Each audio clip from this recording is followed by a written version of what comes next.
what is up, Will here, and today I will be showing you exactly how to make your own NPC with a pathfinding script. So let's get into this. First things first, I would like to explain what this is. I will leave a timestamp on screen right now, so you can just skip to that if you already know what a pathfinding NPC is. Basically, I've already done a tutorial on an NPC that moves, where it follows the nearest entity. I'll put that in the iCards right now, and leave a link to that in the description. All that does is go to the nearest player or NPC. However, in a way, this pathfinding is actually slightly more complicated and a bit more advanced than that one. Pathfinding makes it so that NPC will only go to certain spots, and you can time it to whenever you want it to. Okay, so now I'll show you what you need to do to start off with. So first things first, we're obviously going to want to get an NPC. So go on to plugins, then find build rig, then add a block rig or a mesh rig. Any rig will work basically. I'm just going to have collisions so I can make sure he's on the ground fully, and yeah. What we're going to do now is we're going to add a script into server script service. However, before we do anything in there, you just need to get a name for your NPC. I'm going to name mine NPC. Make sure to have capitals in the correct spot, and then you guys are just going to want to copy and paste the script that will be in the pinned comment section, and then you guys are just going to want to copy and paste the pinned comment in the comment section down below. This is just to make it move to one part. Let me explain what this does. So local NPC, that basically means you only call it NPC in here, which means you just put NPC dot here. Basically, yeah. So this is just what you're gonna call it in here to make it easier, rather than having to reference this and this each time you want to put it here. So it's just shorter basically.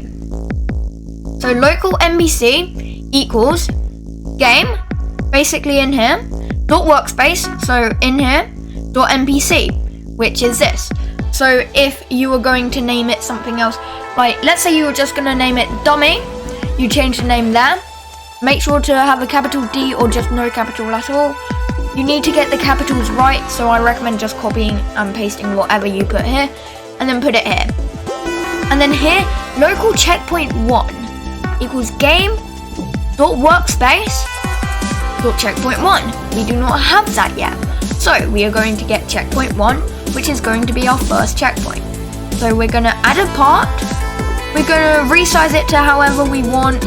I'm just going to make it a little block here. I'd say that's good enough. And I recommend having cast shadow off, so then when you put the transparency to 1, which means people can't see it, it is not noticeable. However, that's just not good enough, because people in your game might walk into it and be like, what's this?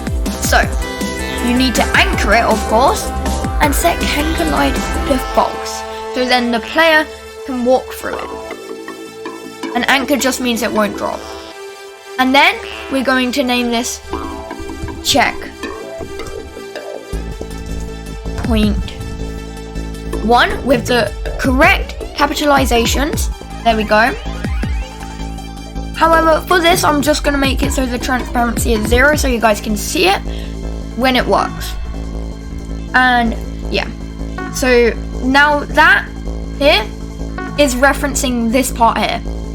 So wait 3 NPC dot humanoid move to checkpoint 1 dot position, so that will move the NPC to there after 3 seconds. So if you have a loading screen, maybe make it a little bit longer, just so the players can see it, if you want the players to see it. If it doesn't really matter, then that's fine. So we're just gonna press play. Where's our NPC? Here he is. Okay, so yeah guys, as you can see, it does work. So yeah, we just didn't see it because the wait time is a little bit too short, so I'm gonna turn that to 5. And then let's say we just want him to go round to somewhere else maybe. We're just gonna duplicate this so it's the same height if you're happy with the height. And yeah, just move it around to wherever you want to take it.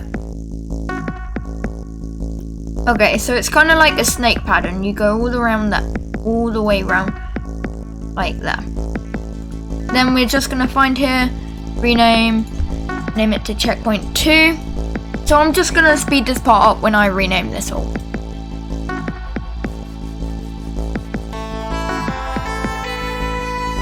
Okay, so we have renamed them all.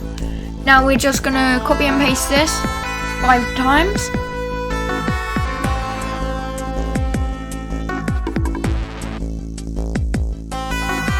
Okay, so I just renamed the numbers and stuff there.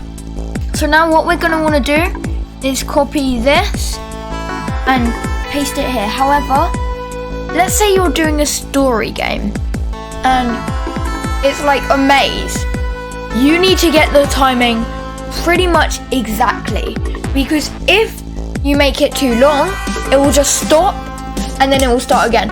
So if you want it to stop maybe while your NPC talks, then that's fine. However, if you don't want it to stop because you want it to take you somewhere and show you where to go, then you might want to do a little bit of experimenting, testing, all that stuff, just to get it right. Because there's nothing worse when it comes to pathfinding than having your timing incorrect and the NPC either walking into a wall because it's too short to get to one checkpoint in time for the next. So basically, let's say that I was just having this checkpoint, that checkpoint, and that checkpoint. Let's say I were to give this one 3 seconds to get there. Obviously, that's fine. But then here's the problem. If when it gets to there, we make it wait 2 seconds, that's not going to get to there in 2 seconds. But then we make that get to there in like 0.1 or something, then it's just going to skip straight to there. Or it could go there and then that way. So you need to get this correct. So for the sake of this, I'm going to do a little bit of guessing. But yeah.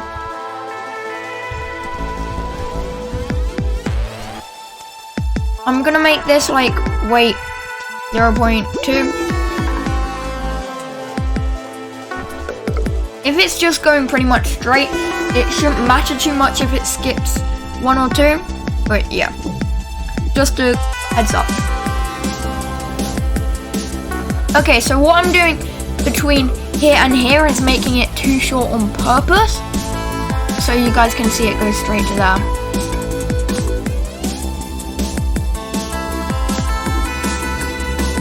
Okay, so here we go. Wait, I did not rename the numbers. I need to quickly do that. Okay, I've renamed the numbers. I'm gonna click play. And as you can see, he is skipping a little bit. And then he started to wait there. And then he skips there and skips around there as well. And that's because the timing's not correct. So yeah. If you enjoyed this tutorial or found it helpful in any way, then maybe consider leaving a like, as that means YouTube will recommend it to more people, which then means more people will see it. So yeah, that just helps out people that may need this tutorial. And also, if you want me to show you guys how to add animations to the NPC when he's moving, when he's idle, all that stuff, maybe make him dance, then leave a comment down below letting me know. And also, leave a comment down below if you guys want me to show you how to add dialogue on the screen, like in story games, where it comes up with the player's icon of their avatar and then some text, and also that will happen with the NPC as well. Then yeah, just leave a comment down below. And if you are new to the channel and find these tutorials helpful, or maybe you've just been here for a while and haven't actually thought of subscribing yet, then please do, as it really helps the channel out. But until next time, keep on scripting, keep on developing. I will see you in the next video.